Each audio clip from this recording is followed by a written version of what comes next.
The Liberty Bell cracked the very first time it was test rung, and it was melted down and recast 2 more times, and it still cracked when it ultimately when it was rung. We'll talk about that and more fun Liberty Bell facts while I sketch this little ding-a-ling. So let's just turn the page and get started. Good morning, good morning, good morning. It is 5:30 in the morning on is it Wednesday? Wednesday morning. At 5:30 in the morning on Wednesday mornings, I like to do a little thing where I pull a random object from the Random Object Randomogrifier, a toy from the toy box, if you will, and I draw it, and we talk about it. And today's random object from the Random Object Randomogrifier is the Liberty Bell. This is from the Safari American Icon set. I don't think the name of it is American Icon. I think I just call it the American Icon set, but it's a set of American symbolism, like the Liberty Bell. It's got an eagle. It's got I think Statue of Liberty's in there, but it's we've had a few items from this set already, and today it's the Liberty Bell.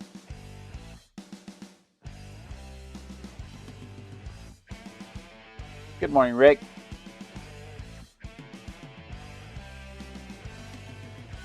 The Liberty Bell probably did not ring. It's famously known for ringing on July 4th, 1776, rather. It probably did not ring on July 4th, 1776, because in 1776, the place it was intended to ring was still under construction and it wasn't hanging. So it probably didn't ring until July 8th. But it wasn't commissioned for the United States to be the Liberty Bell. It was commissioned for the celebration for the 50th anniversary of William Penn's Charter of Privilege, which is the Pennsylvania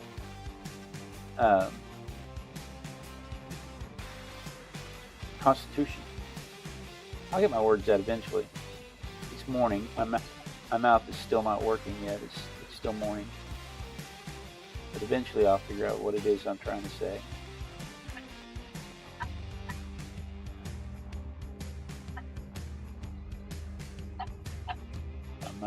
My mother is tickled by that.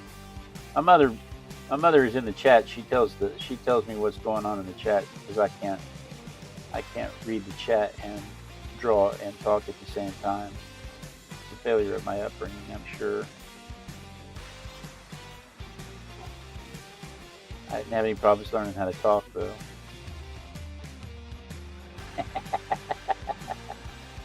Anyway, she's on the phone laughing. She's on my phone to tell me what's going on, and I love to make her laugh. Good way to start the day. It's a good way to start the day. Laughter is always a good way to start the day. Best thing about it is to get to talk to my mom every day, and a lot of guys my age are not that lucky. Ivy's here. Good morning, Ivy. So I'll take it.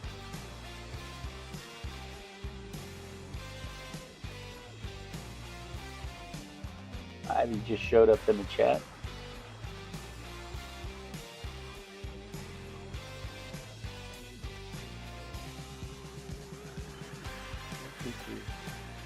I put all that detail into that top. I hope I've got enough room. I hope that bell is going to end up where it belongs, because I've got all that detail in that top and I haven't even finished the composition.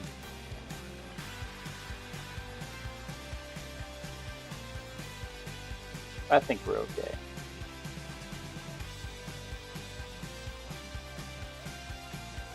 I think we have basically everything we need and where we need it. Peppy says she's gonna go back to sleep. I say that every day, but then I remember I've got corporate sponsorship I have to contend with. Get to contend with. I'm not sure how my day job would react to finding out that I consider them corporate sponsorship for my art program. But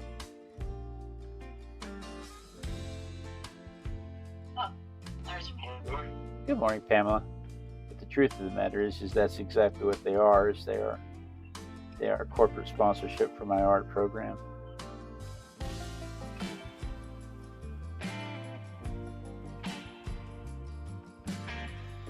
So the bell arrived in 1752 from Whitechapel Bell Foundry in London. It was commissioned from the Whitechapel Bell Foundry in London, and it arrived in 1752. And they think that the trek across the ocean made the casting brittle. Now, I don't know how the trek across the ocean would make the casting brittle.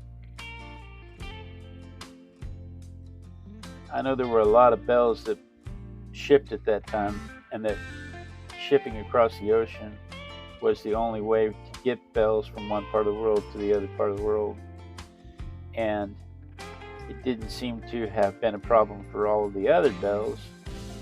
So blaming the trek across the ocean seems a bit silly to me, especially trying to accept it as a legitimate reason as to why the bell cracked in the first place. But that is the consensus as to why the bell cracked in the first place, is that the casting didn't survive the trek across the ocean, that it became brittle. And that's an awful lot of pencil marks. I'm moving a pen. And so the very first time they tried to hit it with a test strike, it cracked. And so they took it to the foundry of John Pass and John Stowe, Pass and Stowe, and they had them recast it. And Pass and Stowe recast it once, and it was very flat when it came back out. It was so flat, no tone, no intonation whatsoever. And people mocked it. People said, "Oh, it's not even a bell anymore." People mocked it for its flat tone. And so they melted it down and they cast it again.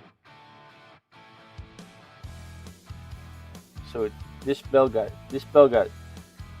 melted and cast 3 separate times.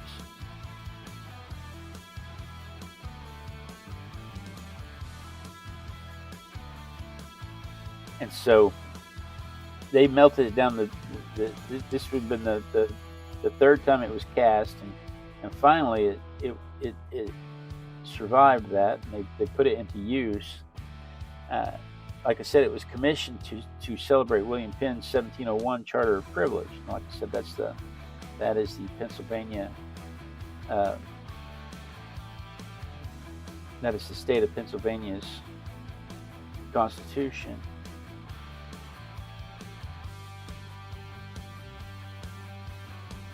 And it has a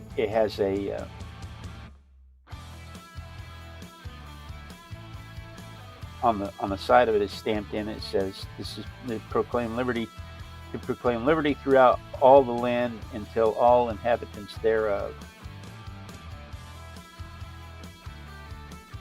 Meaning that it's supposed to spread liberty. Every time you hear the bell ring, you're supposed to think of liberty, and it's supposed to proclaim liberty for everybody within the sound of it.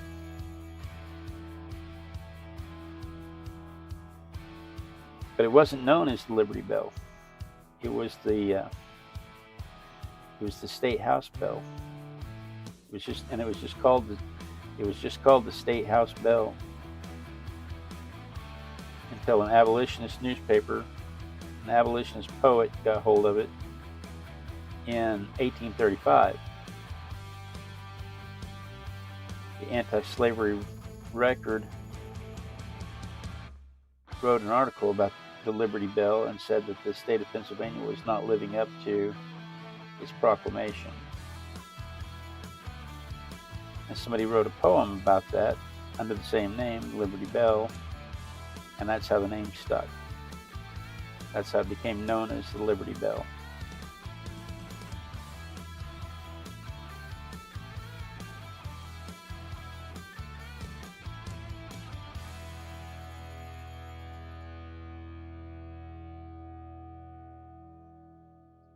There's a lot of stuff going on right here. We have Rajesh Kumar.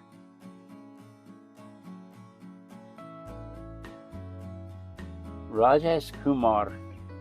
Good morning, Rajesh.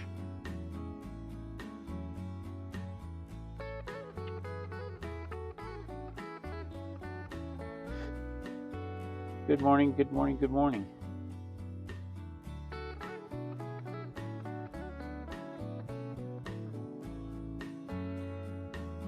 But it wasn't commissioned as the Liberty Bell, and it wasn't known as the Liberty Bell for almost the first 100 years of his life.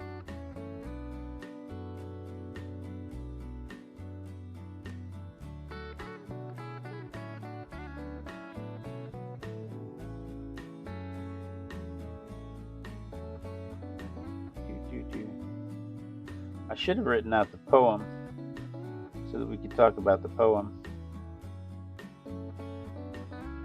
but I did not.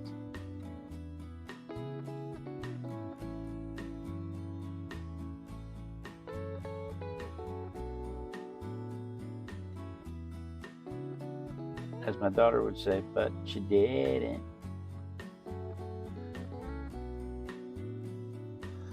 All right. I think I've captured the essence of the bell there. That's what we're going to get. We're going to get essence of bell this morning. I'm going to have to start setting a timer. You have 3 minutes to do this part. You have 3 minutes to do this part. Like a chess timer. Or an egg. Thinking about what they can do to readjust the bell process for that would already was. Yeah, especially with no electricity and no gas fuel. You'll have to remember that they had to have somebody shovel the coal and the wood into a furnace, and then somebody had to work a bellows to get the furnace up to heat.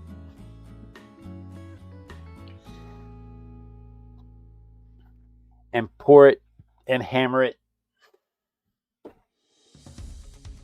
And how did they cast it? They had to have a bell shape of that size and that bell. So what did they use? What did they use to cast it? Once they melted it down. Ivy says, "I need a Mr. Egbert."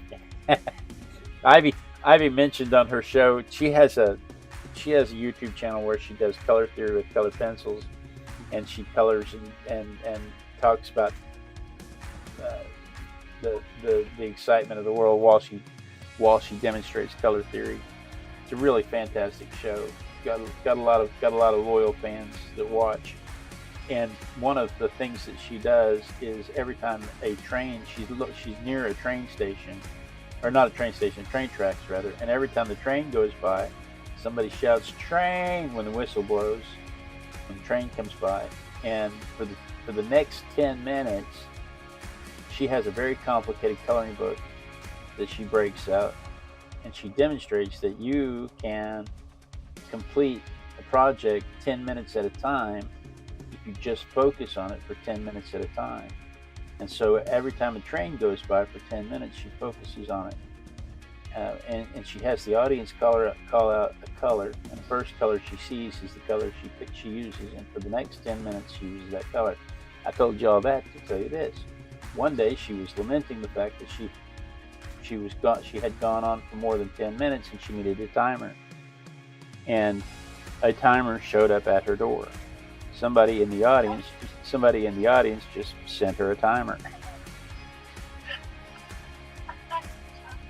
An egg timer, and it's like a hourglass. Somebody in the audience just said, "You need an egg. You need a what'd she call it? An egg bird." And it just showed up. So she's putting that out in the audience. She's putting that out in the universe for me. I probably wouldn't even notice it going off. We do this. Some new train pages coming also. What's that? She has some new train pages coming. Oh yeah. She's putting together a book.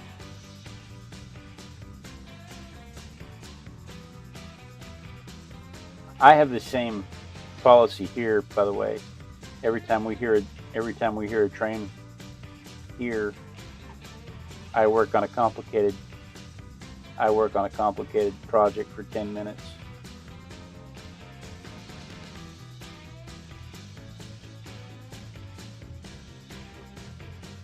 Problem is I don't live anywhere near a train. This is true. That must probably stand, but no, they had to have something already had the words carved into it. No, somebody had to make. No, whatever I'm trying to say, the cast. Did they have the words carved into it, or did they hammer the words into it after? See, I don't know how that works. I didn't erase the pencil marks. Did anybody notice that I did not erase the pencil marks? I got so excited about the shading part, I forgot to erase the pencil mark. And you know the thing about that is that once you put the paint down over the pencil marks won't come up.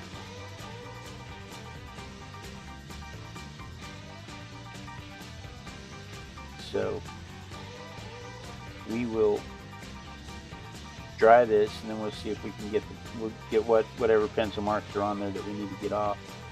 We'll see if we still can. But I got so excited about putting the shading down on it that I completely forgot about it, erasing the pencil marks.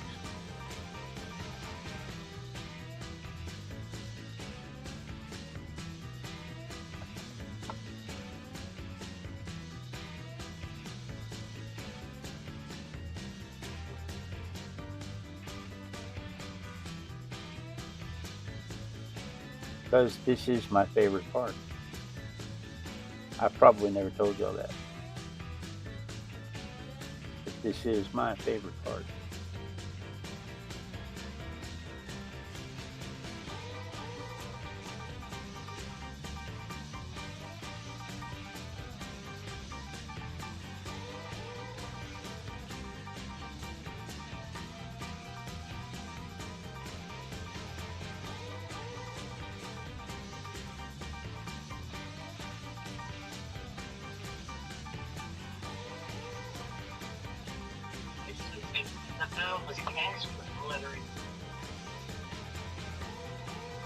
See, I don't know how that works. Me neither. I've been to a foundry where they make, the one I went to, they made valve bodies. And it was so interesting to watch. And the amount of heat coming off that thing was ridiculous. Let me dry this real quick, and then we'll see if we can take those pencil marks back up.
Do the letters protrude, or are they stamped into the side?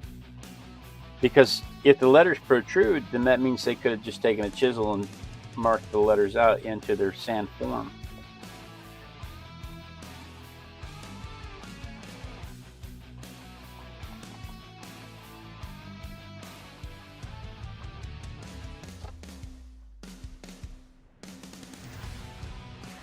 I do not know. I do not know.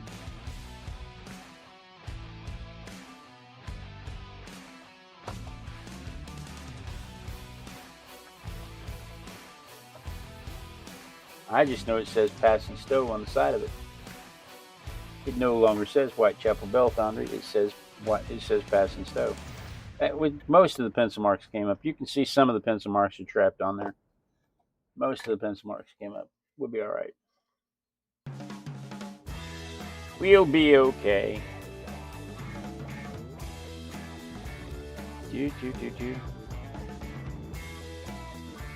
So as I said, some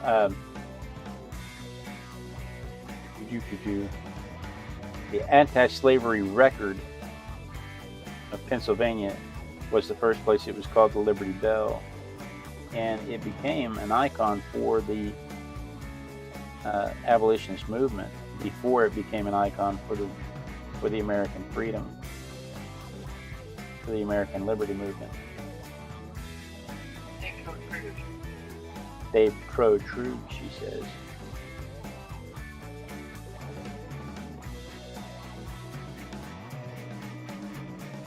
So yeah, they could have just stamped it into the sand and then poured the steel on top of it, poured the casting on top of it. Is it steel or iron? It's cast steel, right?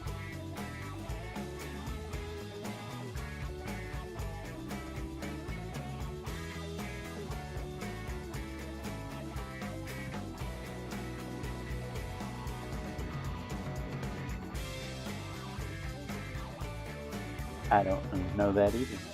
I think it's an iron bell.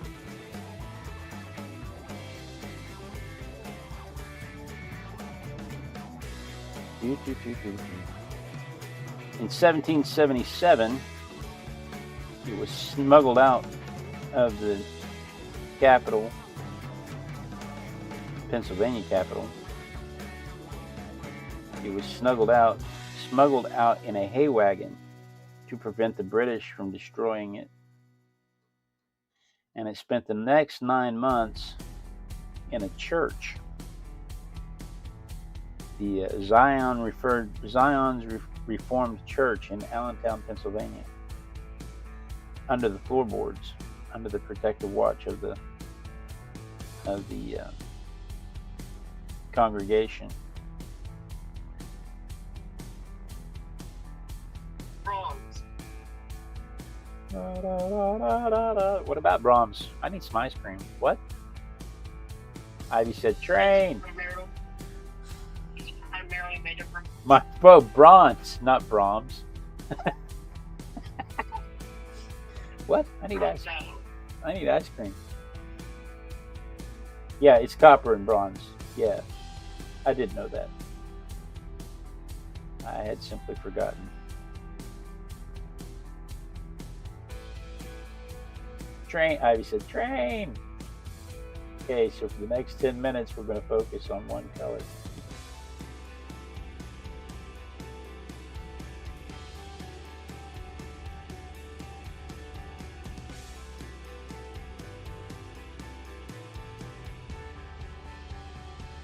Because we don't live anywhere near a train station. I could do it with ambulance sirens though, firehouse sirens, because we have a fire station just right outside the neighborhood. Every time we hear a fire engine going off, we could do it.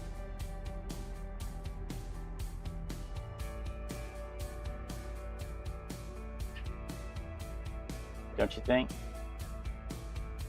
Good.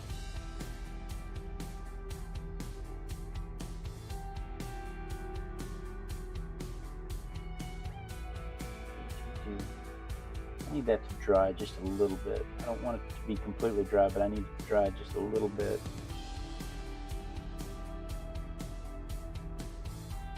Try some cobalt blue first. I'm going to try some. There we go. Prussian blue gets me the tone I'm looking for. So the Prussian blue on top of that vermilion gives you the impression. It reads as brown. It reads as a nice warm brown.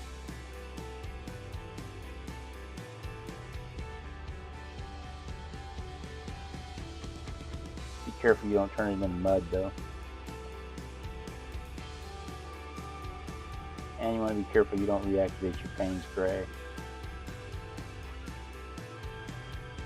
Pamela says she took a jewelry class where they did the lost wax system. They carved out the pieces and molded and refined them. But she doesn't think that would have been possible with this. No, that's a lot of wax, huh? That lost wax system is really very interesting. My beautiful young bride took a jewelry class also. She actually made my wedding ring. She didn't intend it to be my wedding ring when she made it. I stole it when we started dating, and I wore it on my right hand the entire time we were dating. And then on the day we got married, I just took it off my right hand and moved it to my left hand.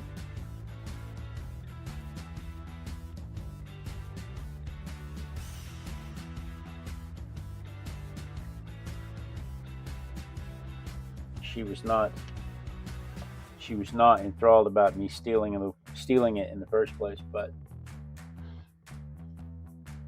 technically she still has it. All right, let me dry this real quick. It's already 550. Is it 558 or 556? My glasses are 550, 558.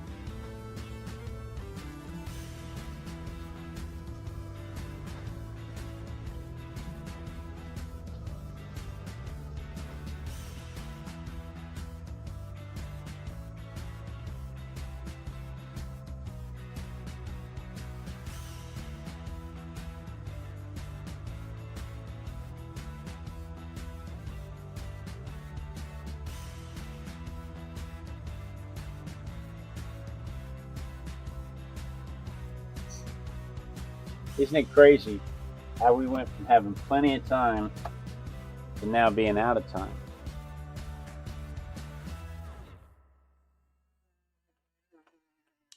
Pamela gave us the components.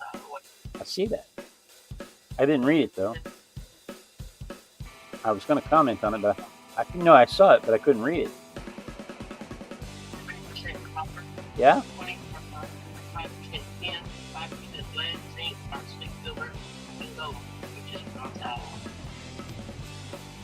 That's pretty cool.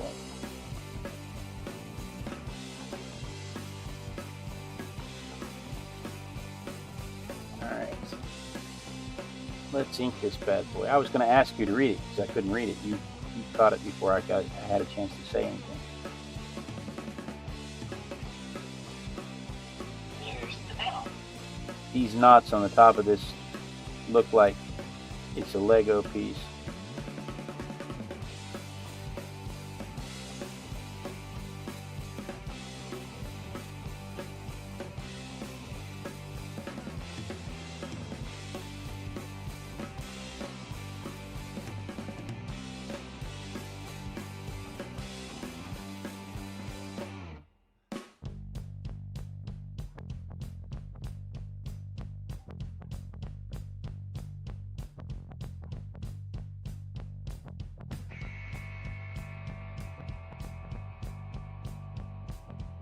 Pretty peppy music this morning. Can't even hear the music. I need to fix it so that I can at least hear it a little bit. It's especially important on Thursday nights.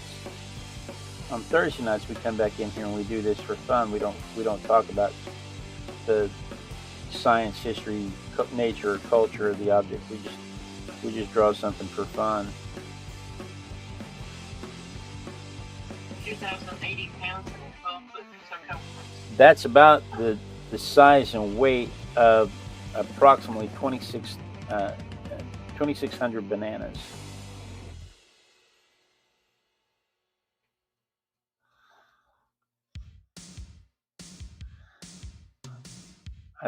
I had some fun calculating that last night. How many bananas is that? It's approximately the size and weight of 2,600 bananas.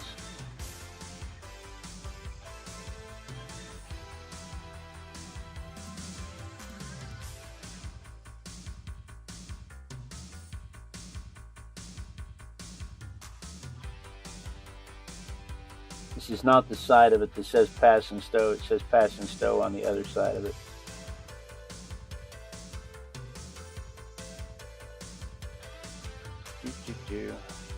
It developed a hairline fracture in the 1840s, and they did a thing where they went on each end of the fracture and they drilled a hole to prevent the fracture from spreading. And so that didn't really, I mean, it stopped that hairline fracture, but it developed another crack. And as soon as it developed the other crack, it never rang again. They never struck it again. That was in the 1840s. It's been on display ever since.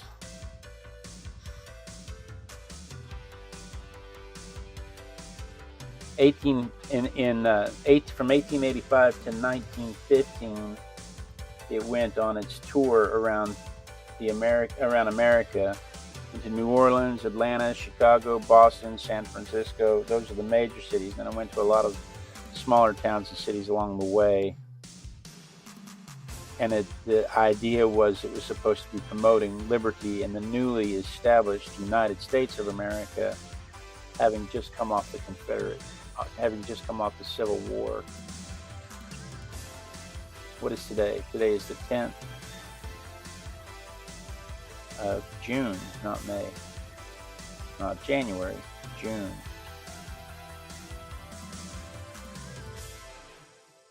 But today it gets about 2 million visitors annually. It was 2.4 million before the plague, and it's been steadily climbing since then. The next year it's like 1.6 million, but in 2024 it was 1.6 million, but it's been steadily climbing back up since then. So it's estimated somewhere around 2 million visitors annually.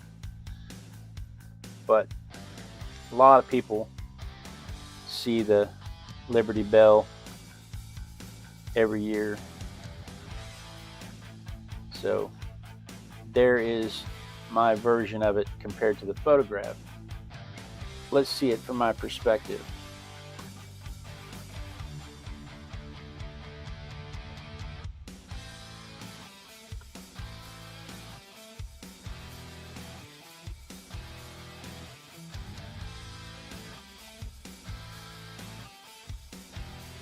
I can get the same view.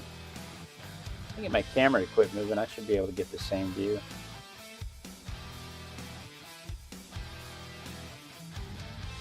It's pretty close. There is my version of it. There it is from my perspective. So that's what I did this morning. Tomorrow, what do we have tomorrow? I am not even sure. I don't even know what is tomorrow. Tomorrow's Wednesday. What could it be? What could it be? Thanks, Ivy. Whatever could it be? Oh. It's a rose. We can talk about how roses were initially cultivated as food. We can talk about how apples are in the rose family. We can talk about all kinds of really cool things about roses.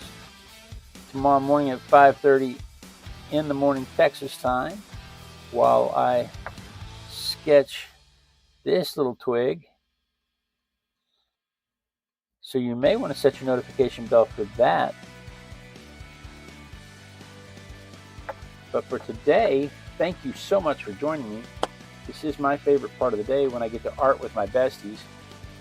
Pamela says she received a wonderful package in the mail yesterday and just wanted to say thank you. Pamela, you are so very welcome. If I could have found your address, you would have got it a lot sooner. And then I was so mad when Amazon delayed it. Pamela got a coloring book in the mail. But guys, thank you so much for joining me. I really do appreciate it. I look forward to it every day when I get a chance to art with my besties. I really do, I truly do run down here so that I can spend time with you guys. And Pamela, Rick, Ivy, was there anybody else? In my head, I've got a whole list of people. Claudia, Dell, Gaming with Just Joe. In my head, I've got a whole list of people that I want to say thank you to, but I don't think they all came this morning. Rick says a rose by any other name is still a rose. Guys, thank you so much for joining me. Be sure and tune in tomorrow. Same Artistic Biker time, same Artistic Biker channel. And then we dance. We dance until somebody says they see me dancing, because when they see me dancing, I know that the lag is caught up with the stream and I won't get cut off mid-sentence. Gives you a chance to click the clicky thingies this way if you're on the horizontal, or this way if you're on the vertical, so you can watch another fantastic video just like this one. Gives everybody a chance to say hello and goodbye to each other. And it